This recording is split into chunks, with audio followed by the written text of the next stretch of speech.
जय श्री महाकाल हरिहर।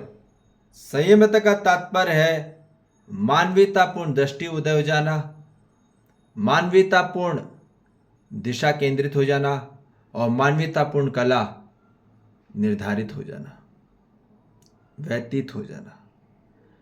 यही चाहिए पूरी मानव जाति को, और वो प्राप्त होगा सिर्फ और सिर्फ अनंत धैर्यता से। We need the endless patience to get this vision, to get this direction, to get the art of living, art of understanding, and art of teaching. मानव को धैर्यता चाहिए, पेशेंस चाहिए। जिनके जीवन में पेशेंस नहीं है वो उनको सर्वाइकल रहता है, उनको गर्दन का प्रॉब्लम रहेगा। यहां गर्दन की नसें दबी रहेंगी, टाइम ही नहीं है। They are so much busy, they are not easy, so they have so much conflict in their life. बहुत कंफ्यूजन है, भागम भाग है। तो इसलिए इसको प्राप्त करने के लिए धैर्यता चाहिए, पहला रिक्वायरमेंट। दूसरा, एकाग्रता। धैर्यता में एकाग्रता आएगी ही आएगी आगे, पर धैर्यता ही नहीं है तो एकाग्रता कहां से होगी। जिनके पास पेशेंस ही नहीं है, they can't getting focus. Okay, समझ में आ रही बात? वो फोकस ही नहीं हो पाएगा, वहां अलर्ट ही नहीं हो पाएगा। ठीक है, तो they need very high alert and high alertness they required and activeness they required.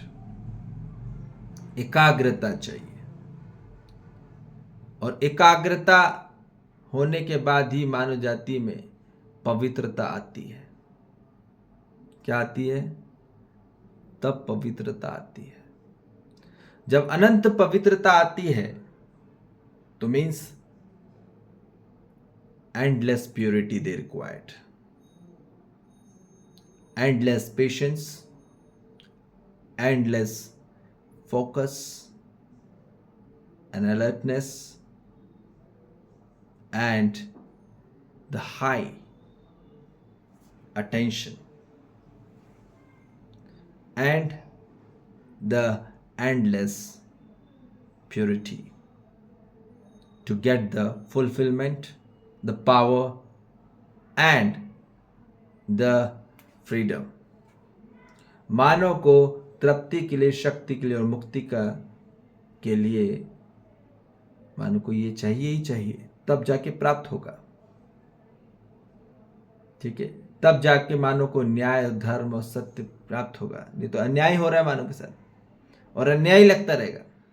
न्याय भी होगा, न्यायालय में जाके भी आप न्याय प्राप्त कर लो, फिर भी न्याय नहीं लगने वाला आपको अन्याय लगने वाला है। अरे जज को न्याय नहीं हो पा रहा भाई, जज को न्याय नहीं लग रहा है। जज कितना भी न्याय दे देता है, कर देता है, उसको खुद को अन्याय लगता है जीवन में। आप लोग को कहां से न्याय लगेगा? हो ही नहीं सकता, क्योंकि न्यायालय और न्यायाधीश को ये न्याय की परिभाषा ही नहीं पता, तो कहां से दे पाएगा। तो इसलिए बोल रहे हैं कि संयमता जो प्राप्त होती अर्थ से प्राप्त होगी। जो शब्द बोले जा रहे हैं उसके पीछे बहुत deeply and focusly and concentratedly and very actively meaning है। जिसको समझ में आ सकता है वो समझ लेगा, क्योंकि स्थिर हो कि आप अर्थ को पकड़ पाओगे। और अर्थ को ही पहचानना होता है। ठीक है, बाहर से नहीं पहचानना होता। अर्थ को पहचान के ही फिर उसको जाना जाता है श्रद्धापूर्वक, और जान के ही फिर उसको माना जाता है, और मान के ही फिर अर्थ को फिर निर्वाह किया जाता है जीवन में। मतलब अध्ययन करके ही अर्थ को जाना जाएगा और अभ्यास करके ही वो निर्वाह होगा, और निर्वाह करने के बाद ही मानव जाति में धर्म होगा, और धर्म होके ही वो जब जुड़ता है अस्तित्व के साथ, जब जुड़ जाता है तब नियम समझ में आता है। समझ में आ रही बात? तब हमको अस्तित्व का नियम समझ में आता है, और अस्तित्व का नियम समझ के उसको जी के ही हमारे जीवन में नियंत्रण आता है। नियंत्रण का अर्थ है हमारे जीवन में समझदारी आती है, तब हमारे जीवन में ईमानदारी आती है, तब हमारे जीवन में जिम्मेदारी आती है, और तब हम संपूर्णता रूप में भागीदार होने की तरफ में आगे आते हैं। जो पूरी अस्तित्व प्रकृति निरंतरता स्वरूप में व्यतीत कर ही रही है, वो केंद्रित है ही। ठीक है, तो ये ध्यान में आ जाए कि निरंतरता में नियंत्रण होता ही है। ठीक है, जब तक नियंत्रण है तब तक नियंत्रण पूर्वक निरंतर रहेगा ही, और फिर संतुलन होगा ही, फिर जीवन में संतुलन आता है। तो ये याद हमको क्लियरिटी आ जाए कि नियम से ही नियंत्रण आता है। जब तक हम नियम का पालन नहीं करते हैं, अभ्यास नहीं करते, तब तक जीवन में नियंत्रण नहीं रहता, और नियंत्रण आने के बाद ही अपने जीवन में संतुलन आता है। ठीक है, क्योंकि नियंत्रण को आप जितना फॉलो करते चले जाते हैं, तब आपके जीवन में ज्ञान का उदय होता है, और फिर आपके जीवन में संतुलन आता है, और संतुलन आने से ही आपके जीवन में फिर संयमता का उजागर होता है, और संयमता से ही मानव जाति में दृष्टि, फिर अपने दर्शन होते हैं, और उसी से ही मानव को दिशा प्राप्त होती है, और उसे से ही मानव को कला प्राप्त होती है। फिर जागृत होती है पूरी दृष्टि, दिशा और कला। ठीक है, तो यही चाहिए पूरी मानव जाति को, यही चाहिए। यदि दृष्टि नहीं उदय हो पाई, सही दिशा नहीं मिल पाई, और सही कला नहीं मिल पाई, तो क्या करोगे? लोग जा रहे हैं कला सीखने के लिए, आर्ट ऑफ लिविंग, क्या पकड़ में आ रहा है? कुछ नहीं। जो आना चाहिए और जो बताना चाहिए वो तो हो ही नहीं रहा, बहुत समय लग रहा है।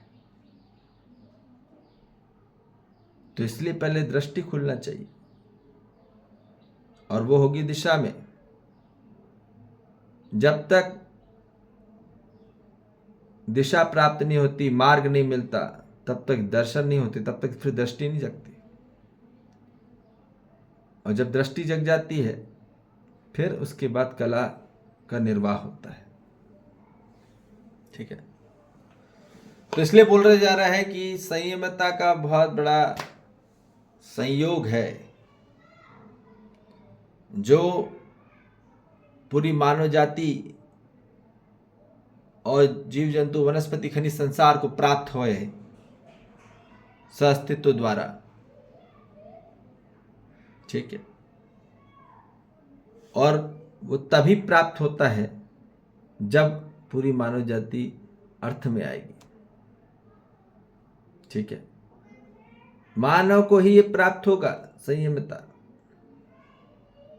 बाकी और किसी प्रजाति में नहीं है। तो इसलिए ये बोला जा रहा है कि अपने जीवन को अब संयमता में लेके आइए। यदि आपको जीवन में तृप्ति चाहिए, शक्ति चाहिए और मुक्ति चाहिए, तो असली शक्ति, सच्ची शक्ति, और आप मुक्त होंगे भ्रम और भय से। ठीक है, किसी प्रकार का भी संकट है, किसी प्रकार का भी कष्ट है, किसी प्रकार का भी जीवन में भय है, इसी सब से मुक्त होंगे। पर केवल धैर्यता चाहिए, पहले एकाग्रता चाहिए, फिर पवित्र होते चले जाएंगे, फिर उसके बाद अर्थ पकड़ में आता है। ठीक है जी। तो इसे और हर मानव जाति को आना ही है, आज नहीं तो कल, इस जन्म में नहीं तो अगले जन्म में, या सालों जन्मों बाद, या जन्मों जन्मों बाद, या आगे आएगा कि नहीं आएगा, क्योंकि तब तक पृथ्वी रहेगी कि नहीं रहेगी ये भी देखने वाली बात है। तो इसलिए जो प्राप्त है इसमें मानव का होश आ जाए, इसमें मानव का ध्यान आ जाए, यही सबसे बड़ा उजागर पॉइंट है जो मानव को चाहिए। ठीक है, हर मानव को चाहिए। ये रहा आपके पास जीवन में तो ऐसा कोई कार्य नहीं जो हम नहीं सरलता पूर्वक, सहजता पूर्वक, स्पष्टता पूर्वक, सटीकता पूर्वक और सतर्कता पूर्वक और सजगता पूर्वक नहीं कर सकते हैं, सब प्रकार का कर सकते हैं। ठीक है, तो इसलिए अब संयमता में आइए और अपने आप को जागृत करिए। ठीक है जी। जय श्री महाकाल। हरि हर।